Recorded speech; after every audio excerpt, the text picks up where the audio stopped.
75 सीटों में से जो हमारी होनी चाहिए थी 92 सिर्फ हमें दी गई हैं और 85 सीट्स जो है वो फ्रॉडुलेंटली हमसे ली गई हैं।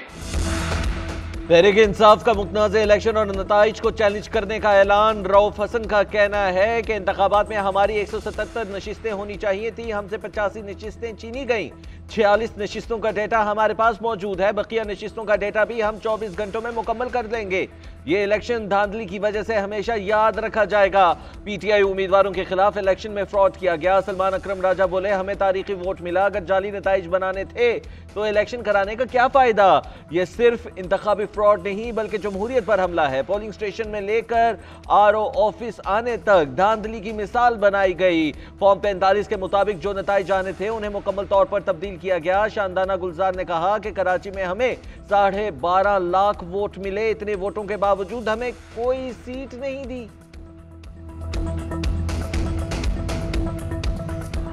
मौलाना ये आकर साबित कर दें कि कोई एक मीटिंग जिसमें वो कह रहे हैं कि जिसमें कहा कि जनरल बाजवा ने और जनरल फैज ने कहा कि तरीके में एतमाद डाल दो। पार्लिमानी सरबराहान के साथ इमरान खान का पैगाम आर्मी चीफ दे रहे हैं और कह रहे हैं कि एतम एतमाद वापस ले लें, वो इलेक्शन में जाता है। तो वो दोनों बातें बिल्कुल मुतजाद है। मैं बहसीयत एक सियासी कारकुन के उस जमात के सरबराह से पूछ रहा हूँ कि आपने फिर हमें क्यों धक्का दिया ऐसी अदम एतमाद में जिसकी आपको किसी बाहर से आपकी तार हिलाकर कहा।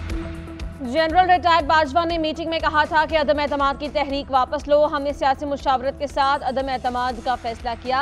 कमर बाजवा और फैज हमीद का कोई किरदार नहीं था। नून लीग की मौलाना फजल रहमान के बयान की तरदीद। मलिक अहमद खान कहते हैं, मीटिंग 26 मार्च 2022 को शाहराह कायदीन पर एक मकाम पर हुई। इस इजलास में बतौर पार्टी तर्जुमान शहबाज शरीफ के साथ मौजूद था।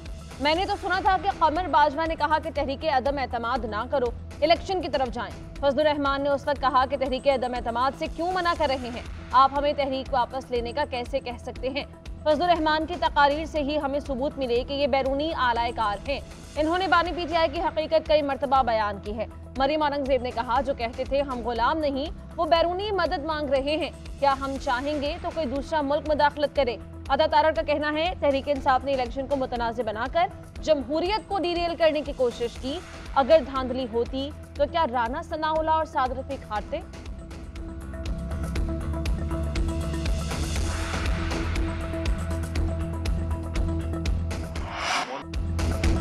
तहरीक अदम एतमाद का सबसे ज्यादा फायदा मौलाना फजल रहमान को मिला। उनको वजारतें और खैबर पख्तूनख्वा में गवर्नरशिप मिली। फजल रहमान कह देते और अदम एतमाद में साथ ना देते, उस वक्त उन्हें ये सब याद क्यों नहीं आया।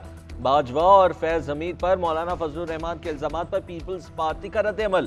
फैसल करीम कुंडी ने मौलाना को चला हुआ कारतूस करार दे दिया। कहते हैं मौलाना का मैंडेट खैबर पख्तूनख्वा में चोरी हुआ और चीख सिंध से रहे हैं।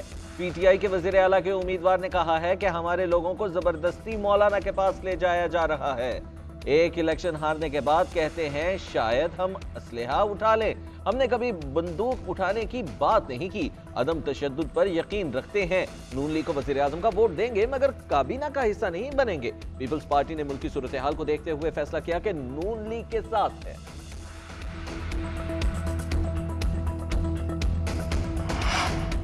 जनरल बाजवा ने तहरीक अदम एतमाद के हवाले से कोई हिदायत नहीं दी। हमें कहा गया तहरीक अदम एतमाद के बजाय इलेक्शन की तरफ जाएं। तहरीक अदम एतमाद का फैसला पीडीएम की तमाम जमातों ने मुश्तरका इजलास में किया। मौलाना फजल रहमान ने तो इजलास के बाद सिंध हाउस में इफ्तार का एहतमाम भी किया था। अख्तर मेंगल की मौलाना फजल रहमान के इल्जामात की तरदीद। कहा, इफ्तारी के बाद हमें एक मैस में बुलाया गया जहाँ हमारी जनरल बाजवा से मुलाकात हुई। आसिफ जरदारी, मौलाना फजल रहमान, खालिद मकबूल सिद्दीकी, खालिद मक्सी और बिलावल भुट्टो मौजूद थे। उस वक्त general Faiz core commander Peshawar थे, इनसे कोई मुलाकात नहीं हुई। शाहजैन बुगटी ने कहा कि तहरीक इंसाफ की हुकूमत को आईनी तरीके से हटाया गया। बानी पीटीआई अपने रवैये के बायस अक्सर अरकान की हिमायत खो चुके थे, जो इनकी हुकूमत के जाने का बायस बना।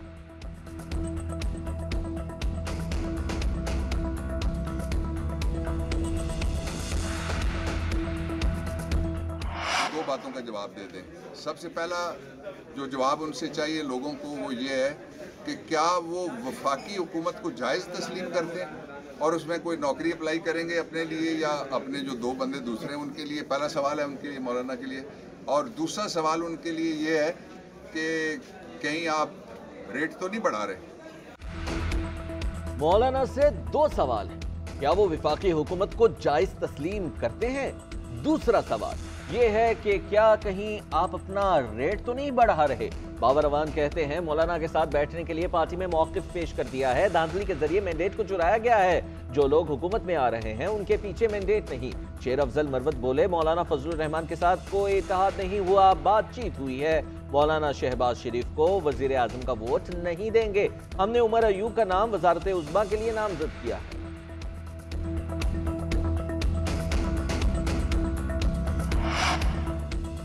तहरीक इंसाफ और जमात इस्लामी के सियासी राबते बहाल। लतीफ़ खोसा का जमात इस्लामी की क़यादत से राबता, सियासी ताउन पर तबादला ख्याल। लतीफ़ खोसा ने नायब अमीर जमात इस्लामी लियाकत बलूच से टेलीफोन पर राबता किया। कहा इश्तराकी अमल पर अमीर जमात इस्लामी सिराजुल हक का मौक़िफ़ उसूली है। हम समझते हैं कि ताउन सिर्फ खैबर पख्तूनख्वा नहीं वफाकी सतह पर भी किया जाना चाहिए। आज बानी पीटीआई के साथ मुलाकात है, इसके बाद जमात इस्लामी की क़यादत से राबता करूँगा। लियाकत बलूच ने कहा कि सियासी जमातों में मुज़ाकरात का रास्ता हमेशा खुला रहता है। तर्जुमान जमात इस्लामी कैसर शरीफ ने कहा दोनों पार्टीज के रहनुमाओं की मुलाकात शाम 7 बजे होगी। पीटीआई के वफ्द में असद कैसर, आमिर डोगर, बैरिस्टर सैफ शामिल होंगे।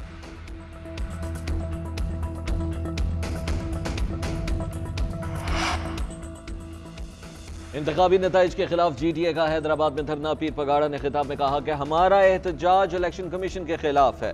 इलेक्शन का नतीजा 2.5-3 माह पहले ही बन चुका था। इलेक्शन ने साबित कर दिया कि कोई पार्टी विफाकी सतह की नहीं। बानी पीटीआई चोर नहीं, गलती ना करता तो फरिश्ता होता। बानी पीटीआई चोर है तो हम सब चोर हैं। नई हुकूमत 8-10 माह से ज्यादा चलने वाली नहीं, हालात अच्छे नहीं हैं, हो सकता है इमरजेंसी का ऐलान हो जाए।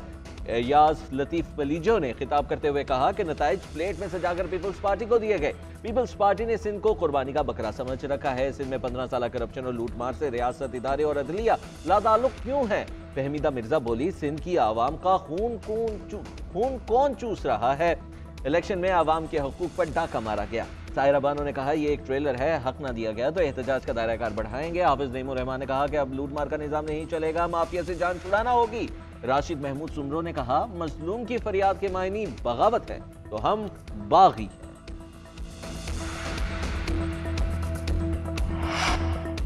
पीपल्स पार्टी को तारीखी मैंडेट अवाम ने दिया। पीपी ने अपने ही रिकॉर्ड तोड़ दिए। पीपल्स पार्टी के रहनुमा शर्जिल मेमन की न्यूज कॉन्फ्रेंस। कहा इलेक्शन में पीपी मुखालिफिन को बुरी तरह शिकस्त हुई।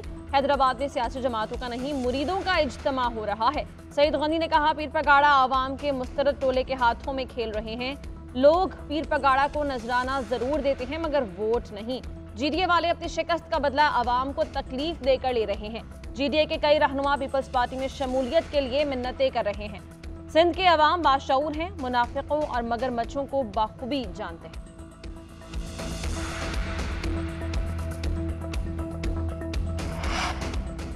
वज़ीर आला खैबर पख्तूनख्वा के लिए नामजद अली अमीन गंडापुर के पेशावर में डेरे। तंजीमी काबीना का इजलास, सियासी सूरत हाल पर तबादला ख्याल। अली अमीन गंडापुर की नौमुंतखब अरकान असम्बली से मुलाकातें भी जारी। सूबे में इत्तेहाद से मुतल्लिक तंजीमों से राय भी तलब कर ली। अली अमीन गंडापुर तमाम तजावीज़ पर मबनी रिपोर्ट मरकजी क़यादत को भिजवाएंगे।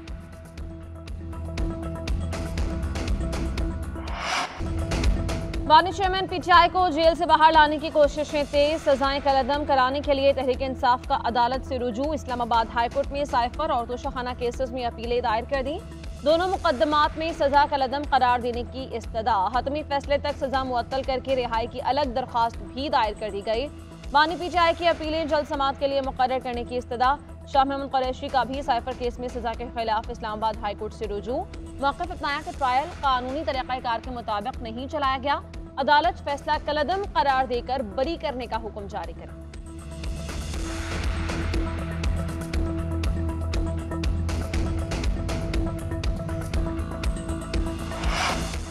तहरीक इंसाफ के वज़ीर आज़म के उम्मीदवार उमर अयूब की तमाम केसेस में हिफाजती जमानत मंजूर। पेशावर हाई कोर्ट का 1 लाख रुपए के मुचलके जमा कराने और 1 माह में मुतल्लिका अदालतों में पेश होने का हुक्म। उमर अयूब के खिलाफ 23 मुकदमात दर्ज हैं। दरखास्त गुजार वज़ीर आज़म का उम्मीदवार है रिलीफ दिया जाए। वकील बाबर आवान के दलाइल, मुलजिम को कितने दिन की मोहलत दी जाए, चीफ जस्टिस का इस्तफसार। AAG दानियाल चमकनी ने कहा अदालत को जो मुनासिब लगे वही टाइम दे दे। NIA 88 खुशाब के कुछ हलकों में दोबारा पोलिंग का रिजल्ट आ गया। इस्तेहकाम पाकिस्तान पार्टी के गुल अस्कर खान 82,577 वोट लेकर कामयाब। आजाद उम्मीदवार मौजम शेर 64,156 वोट लेकर दूसरे नंबर पर। 8 फरवरी को अमनो अमान की सूरत हाल के पेश नज़र कुछ पोलिंग स्टेशन पर वोटिंग नहीं हो सकी थी। बलूचिस्तान के हल्का NA 253 और PB 9 के साथ पोलिंग स्टेशन पर पोलिंग का वक्त खत्म, वोटों की गिनती जारी। मियां खान बुगटी और नून लीग के दोस्तान डोम की आमने सामने। PB 9 में PP के नसीबुल्लाह मरी और नून लीग के चंगेज मरी उम्मीदवार।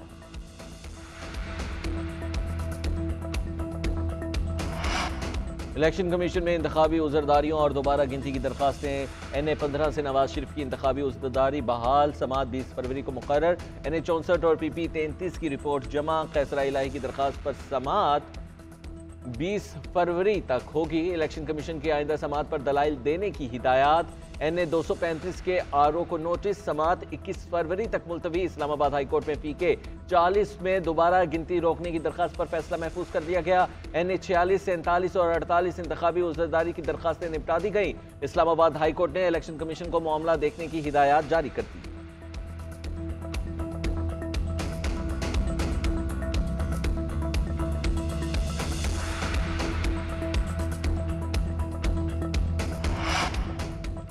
जलसों में आपने बच्चों के जरिए जिन्हें बुरा भला कहलवाया, कल उनके कदमों में बैठे थे, अब आपकी अखलाकियात कहाँ गईं? IPP के रहनुमा ओन चौधरी ने बानी PTI को निशाने पर ले लिया।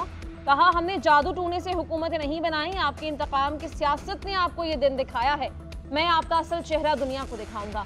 मजीद कहा कि मैं NA 127 में जीता हूँ, अपने नशिस्त का दिफा करूंगा। सलमान अकरम राजा समझते हैं काले कोट में जो कुछ करें वो कानून है, काला कोट पहनकर कोई बदमाशी करेगा तो काबिल कबूल नहीं।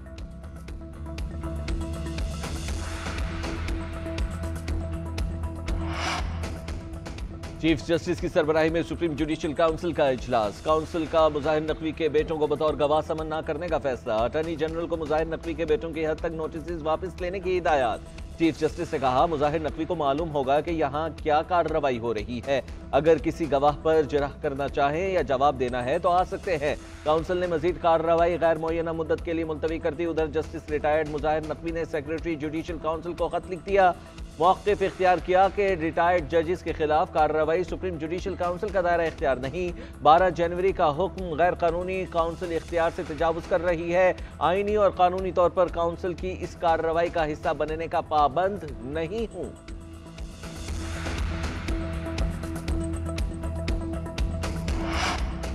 रिजवाना तशद्दुद केस में बड़ी पेशरफ सिविल जज आसिम हफीज की अहलिया स्वामी आसिम पर फर्द जुर्म आयद कर दी गई। सेशन कोर्ट ने ट्रायल का बाकायदा आगाज कर दिया। मुलजिम का सेहत जुर्म से इनकार। अदालत ने आइंदा समात पर गवाहों को बयान रिकॉर्ड करवाने के लिए तलब किया। समात 20 मार्च तक मुलतवी।